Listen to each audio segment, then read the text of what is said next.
Olá, tudo bem com vocês? Eu sou aqui do canal Falando Francamente. Meu nome é Leide Vieira e hoje eu quero contar para vocês como que eu comprei o meu apartamento aqui em Portugal e quando que foi que nasceu esse desejo em mim, né? Eu estou aqui desde 2018 e quando o tempo foi passando, com os arrendamentos que foi ficando muito caro por aqui, então nasceu essa vontade de comprar um apartamento e eu queria saber por onde começar, né? Então aí eu comecei a pesquisa sobre como comprar um apartamento aqui em Portugal e fui pesquisando, fui vendo canais de YouTube e fazendo a pesquisa, vendo preços e tudo. E aí eu descobri que eu tinha que dar uma entrada. Foi aí que eu comecei a economizar. Eu comecei a economizar e todos os anos eu ia economizando o máximo possível que desse. E fiquei aí por aí uns 3 ou 4 anos economizando. Até que eu conseguia juntar os 10%, né? O tão falado 10% do, da entrada do apartamento, né? E aí a primeira coisa que eu fiz foi o quê? Entrei em contato com uma corretora, né? Eu busquei uma corretora brasileira na altura. E aí eu mandei a documentação para ela, mandei meu IRS, o que eu precisei do meu IRS, precisei do NIF, dos recibos de vencimento e meu cartão de residência. E foram várias documentações ao longo. Depois eu vou ir me lembrando aqui as outras documentações. E eu mandei a documentação para ela e ela não me retornava. Não me retornava, eu fiquei aguardando bastante tempo. E aí eu resolvi entrar em contato com ela de novo, né?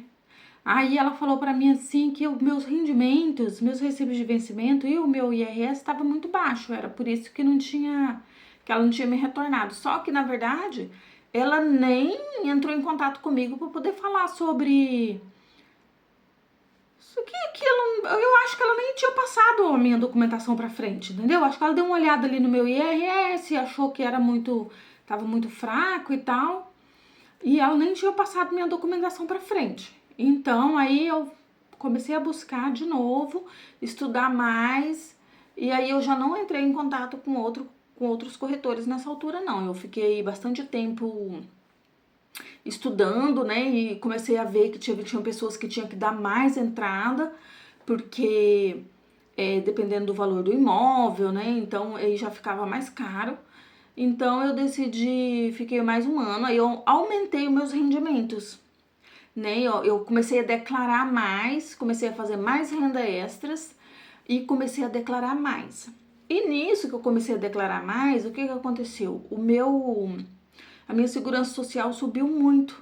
Então eu comecei a pagar mais alto de segurança social e ficou assim bem pesado para mim, porque eu tive que declarar mais, porque além de eu ser solteira, né, ser sozinha, e não tinha um cônjuge, porque quem é casado, quem tem o seu parceiro, aí junta as rendas dos dois, né? E aí fica mais fácil, porque um entra como principal e o outro entra como fiador. E aí junta as rendas dos dois e fica muito mais fácil para conseguir um financiamento aqui em Portugal. E aí foi aí que aconteceu a barreira, porque era só a minha renda. Então o que eu tive que fazer? Eu tive que aumentar os meus rendimentos, fazer renda extra, trabalhar muito mais. Mas assim, eu não perdi as esperanças. Eu sabia que eu ia conseguir aquilo que eu queria. Aí quando foi no ano passado, no início do ano passado, assim que saiu o meu novo IRS, aí eu entrei em contato com uma outra corretora, que aqui chama consultora de imóveis. Foi uma pessoa maravilhosa, foi uma senhora portuguesa, né? E ela me deu todo o suporte, assim, quando eu comecei a procurar. E ela mostrou os apartamentos e me respondia sempre que eu precisava. E ela foi, assim, uma querida mesmo. E quando eu olhei os apartamentos que eu gostei, né? Eu já tinha mandado toda a minha documentação pro banco e eu achei que estava pré-aprovado. Mandaram retornar para mim, falou que eu podia escolher um imóvel de até 150 mil. Então a gente estava mais ou menos nessa faixa etária, né? 130, 150, 145, 133. E começamos a buscar aí dentro dessa faixa etária aí. Eu tinha entrado num site também, deixado a minha documentação, que inclusive, a minha documentação, eu entrei num site bem famoso que tem aqui em Portugal e você faz aí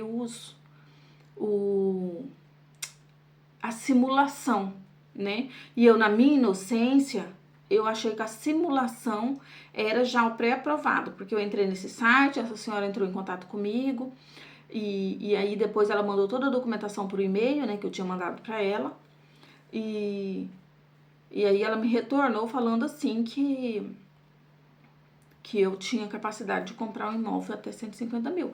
Então, quando eu entrei em contato com a minha corretora de imóvel, que é a minha consultora, eu falei para ela que eu tinha o financiamento pré-aprovado.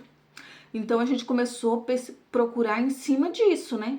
Em cima de 130 até 145, 120, por aí mais ou menos. Aí eu gostei do apartamento, aí eu fui visitar esse apartamento, eu falei pra ela que eu tinha gostado e tudo, e ela falou assim, então tá, pode mandar a documentação pra mim. Quando eu entrei em contato com essa senhora do site, e falei, e ela inclusive tinha falado que eu podia procurar, né, um apartamento. Aí eu falei pra ela que eu já tinha encontrado o apartamento que eu queria, e aí ela começou a pedir mais documentos pra mim, né, mais documentação, assim. E eu pensei, ué, aí a Suzana perguntou, mas seu financiamento estava pré-aprovado? Eu falei, olha, eu achei que tava, mas parece que é só uma simulação. Aí era exatamente isso mesmo, era só uma simulação. Aí eu voltei, aí eu saí desse site, né, que era tudo online, não era nada presencial, era tudo por e-mail.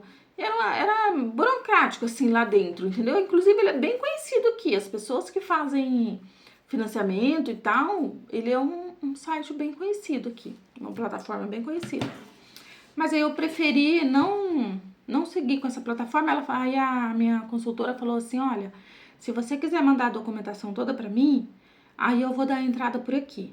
Então, aquele apartamento que eu tinha gostado, já não era mais, né?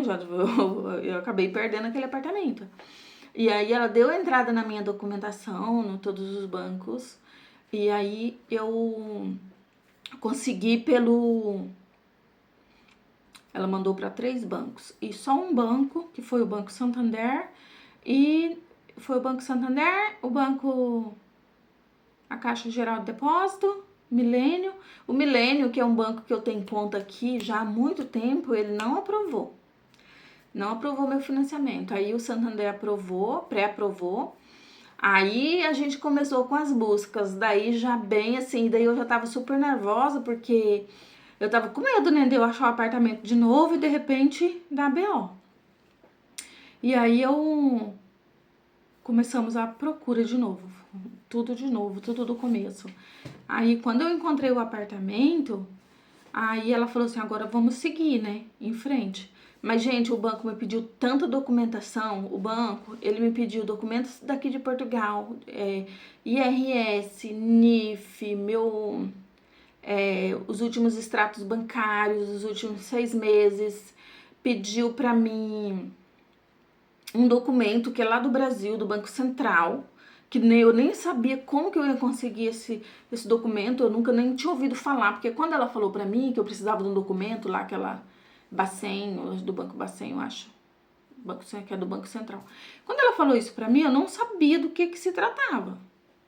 E aí, quando aí a amiga dela lá conhece um rapaz que é brasileiro e trabalha lá na imobiliária também, e daí ele acabou falando pra gente do que se tratava e eu fui atrás e consegui tirar esses documentos. E também eu tive que tirar, como eu, na altura, eu já estava com meu cartão de residência, mas eu tive que tirar uma declaração dentro do site da AIMA, de quanto tempo eu estava aqui, né, realmente. Então eu tive que tirar essa declaração da minha manifestação de interesse lá dentro do site.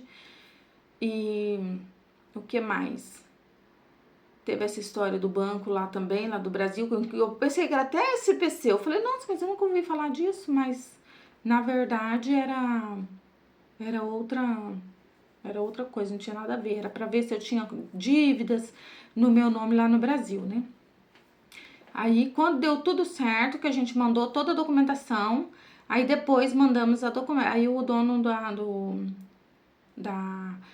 do apartamento que tava vendendo, esse senhor, a gente marcou um encontro lá na imobiliária, aí nós chegamos lá, a gente assina primeiro o CPCV, que é uma promessa de compra e venda, aí a gente dá uma entrada, já dá uma entrada ali mesmo.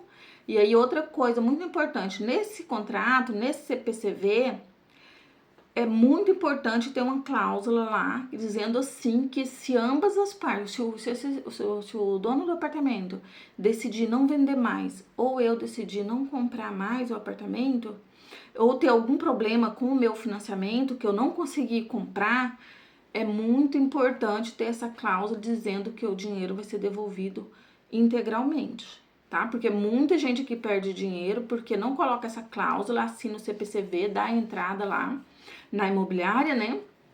Que é 5%, e quando chega na hora, e às vezes o banco não aprova o financiamento, e porque fica pré-aprovado, não fica aprovado, né? Aí dá alguma coisa, eles pedem mais um documento, porque, nossa, é muita documentação que eles começam a pedir. E aí, se dá alguma coisa e eles não conseguirem emprestar, aí perde essa entrada. Então, é muito importante ter essa cláusula, tá? No contrato. Dizendo que se qualquer coisa que o banco não liberar o dinheiro, que for problema com o banco, que o dinheiro é devolvido integralmente, né? Aí tá, daí quando chegou no dia da escritura, né, eu fui direto, a minha escritura foi feita diretamente no banco, e aí o senhor foi lá, esse senhor foi a esposa dele, e a gente foi lá fazer a escritura. Mas durante esse percurso, acho que foi ali, a gente demorou em torno de uns 5 meses, mais ou menos. Foi um processo demorado, não foi um processo fácil, assim, mas valeu a pena. E hoje eu tô no meu apartamento, né? Então é uma coisa que valeu muito a pena, é uma coisa que eu queria muito. Por exemplo, eu pagava um aluguel de 500 euros. Hoje eu pago uma parcela de 230, entendeu? A minha parcela ficou bem baixinha. Aí tem o seguro, que paga também, o seguro de vida, tem o seguro do apartamento. São esses dois seguros, né? Então sai em torno aí, um é 11, outro é 8, sai em torno de uns 250 e pouco, mais ou menos, por mês, entendeu? Aí eu peguei, aqui tem duas taxas, né? Tem a taxa variável, 3 taxas.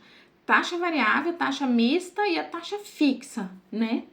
Aí, no caso, eu optei pela taxa mista, que são 3 anos de parcela, as parcelas são fixas, e aí depois taxa variável. Só que essa opção, eu escolhi essa opção por quê?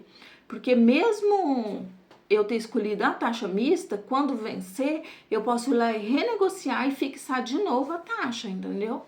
Porque como agora os juros estão muito altos, né? As taxas aqui em Portugal, o Euribor tá muito alta, então o que que acontece?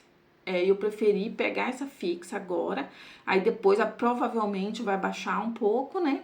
E aí quando vencer os 3 anos de taxa fixa, eu vou lá e renegocio e coloco taxa fixa de novo por mais um período de tempo, né? Eu tô pesquisando aí sobre isso ainda, como que eu vou fazer mais pra frente. Mas graças a Deus deu tudo certinho. Eu espero que vocês gostem do vídeo. Se tiver alguma dúvida, pode deixar aqui embaixo, que vai ser um prazer responder. Eu posso até fazer um outro vídeo a respeito disso, né? E se vocês... É isso, tá bem? Aí vocês se inscrevem no canal e deixa aqui suas dúvidas que eu posso fazer outro vídeo a respeito, tá bem? Obrigada. Tudo de bom pra vocês. Beijo.